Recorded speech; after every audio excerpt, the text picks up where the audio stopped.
ரொம்ப ஈஸியா ரொம்ப சுலபமா கேட்றான். திராவிடம் என்ன செஞ்சு கிழித்தது அப்படிங்கிறான். ஒன்னொன்னா நான் கேட்டா பதில் இருக்கா உங்ககிட்ட? ஸ்டெர்லைட் துப்பாக்கி சூட்டுக்கு நீங்க விசாரணை வச்சீங்க, அருணா ஜெகதீசன் அம்மாவோ நீதிபதி தலைமையில. அந்த அறிக்கையை அவங்க தாக்கல் பண்ணி எவ்வளவு நாள் ஆச்சு? எடுத்த நடவடிக்கை? தாய்மார்கள் அதிகமாக இருக்கிறீங்க. ஒரு காலத்துல இந்த மாதிரி வெளியில வர முடிந்ததா?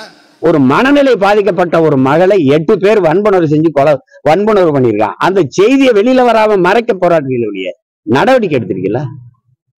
ஒருவனுக்கு கல்வி வந்தது, சமூக நீதியின் மூலமாக அவனுக்கு வேலை கிடைத்தது.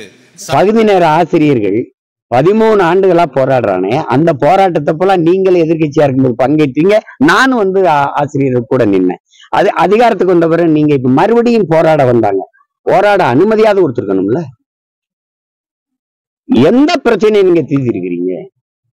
நீங்க எப்படிப்பட்ட ஆட்சியாளர்கள்? சமூக நீதியின் மூலமாக அவனுக்கு நீதி கிடைத்தது. கொடநாட்டுல 5 பேர் கொலை செய்யப்பட்டாங்க. செத்தது ஒண்ணு, பொண்ணவே. பதில் சொல்லுங்க. செத்து எவ்வளவு நாள் ஆச்சு? 1000 வருஷம் படிக்காம இருந்தவன படிக்க வச்சு பாத்தீங்களா? அதுதான் சமூக நீதி. மனநிலை பாதிக்கப்பட்ட ஒரு தங்கச்சியை போய் அப்படி எண்ணுவான்னா அவன் நிறைந்த போதையில் இருக்கான். போதையை வித்தவன். அவனுக்கு தெரியும் எது நல்லது எது கெட்டதுன்னு தெரியும். புரிந்தும் புரியாம போய் இருக்கிறதுக்கு ஒரே காரணம் என்ன தெரியுமா? நம்மை எதிர்க்க வேண்டும். நம்பி நின்ன எங்களை நீங்க கைவிட்டு இருக்கிறீங்க.